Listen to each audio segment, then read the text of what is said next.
I think a bigger concern here in the greater Houston area is whether or not we're going to just start releasing prisoners, quote-unquote nonviolent offenders. Now, first of all, I guess one man's nonviolent offender might not necessarily fit another man's definition of that, because we have seen before where we have reduced bail for people who have been accused of murder.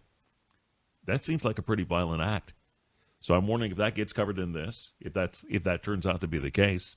The other thing is we know during these types of events, there's a natural spike in crime.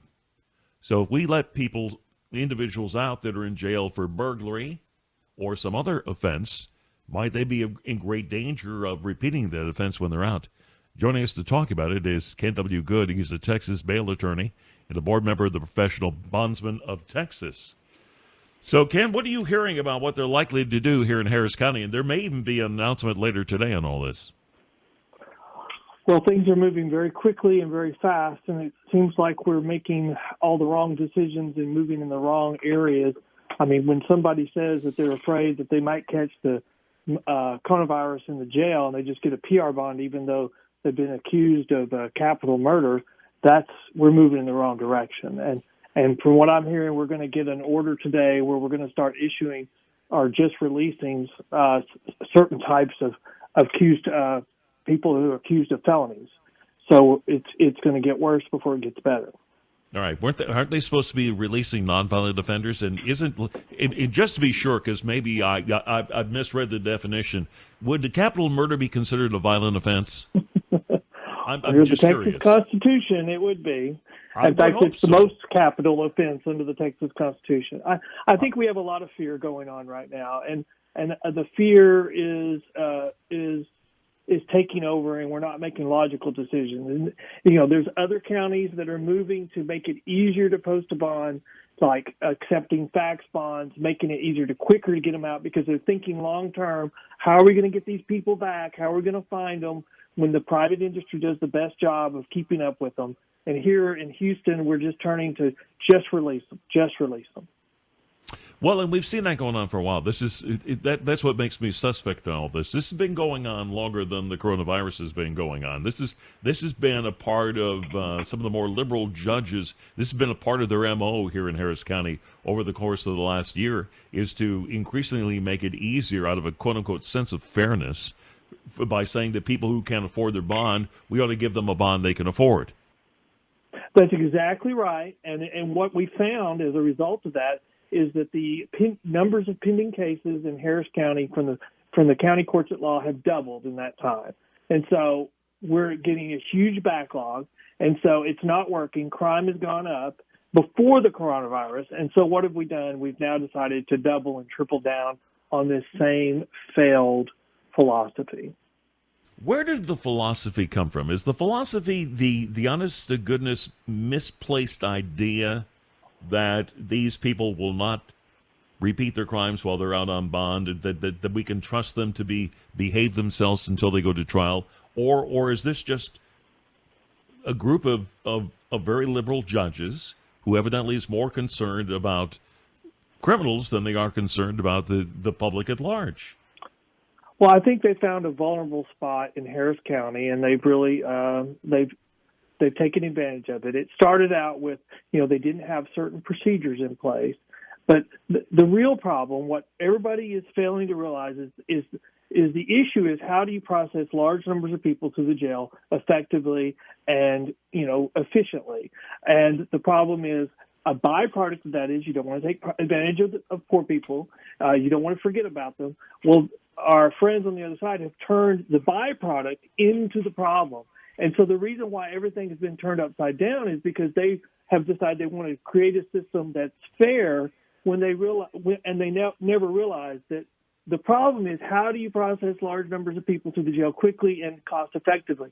And we found in Harris County in New York, just releasing people is a recipe for disaster, and that's what's happened, and that will be what continues to happen, and it's why people are in record numbers are buying guns. That doesn't sound like they feel safe.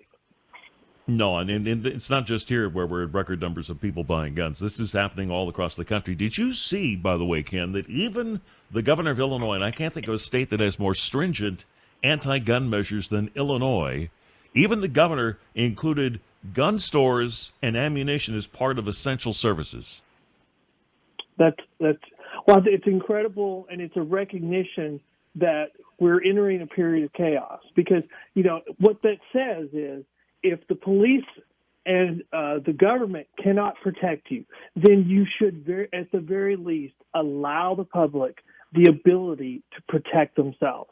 And it's really dangerous in Texas because we have the castle doctrine. So can you imagine that someone gets released, they go over to your house and try to break in, and then you turn around and shoot them?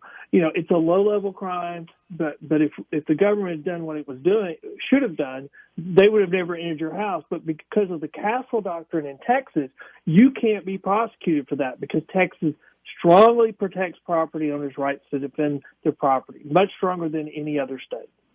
All right, for the next 60 seconds or so, I'm going to suspend disbelief and ask you what conditions are like in the Harris County Jail. What is the population like? How many people do we have, generally speaking, do you think, per cell? Is there a legitimate health reason to let some of these people out of jail? No, I don't think there is. What they need to be doing is setting up procedures to assess them, like the federal jail is doing. You have to, if you get arrested, you add a day before you ever see a magistrate because you've got to be assessed to determine if you're healthy. And so they need to be setting up systems for that. Now, I understand they know that the court system has come to a stop and it's slowly moving, so they need to make excess space for the next couple of months until the courts pick up again. But this is not the way to do it. This is not a good policy. All right, so what would a better policy be? Let's help them solve the problem. Do we need to get a separate facility to house prisoners in that may come down with the coronavirus? How do we go about trying to separate them from the general population so we don't have this thing run rampant in jail? Well, first they need to be planning for when they have somebody get the coronavirus in the jail and how to assess for it and how to prepare for it. They also need to be making the procedures more easier for them to be bonded out because the bonding community will keep track of them more quickly and efficiently and get them back to court. And so accepting fax bonds, lowering bonds, or even just setting a temporary bail schedule for this time period so people can get in through the system and out, that would help. That would be the biggest help for what they're doing. But they're doing the opposite. And plan that someone will have the coronavirus in the local jail. I think what they're doing is, at all costs, they want to keep that from happening. If the governor of New York is correct and says 80% of the population is going to get the coronavirus, you can't give people who commit crimes a get out of jail free card. So all they have to do is cough or say that they've got the coronavirus, and they can do whatever crime they want, and they won't get arrested. All right, Ken, good to talk to you, sir. Thank you. We'll keep an eye on all this, obviously, for all of our own safety. That's Texas bail attorney, board member of the Professional Bondsmen of Texas, Ken W. Good, joining us here on AM 950 KPRC. Coming up in the next segment.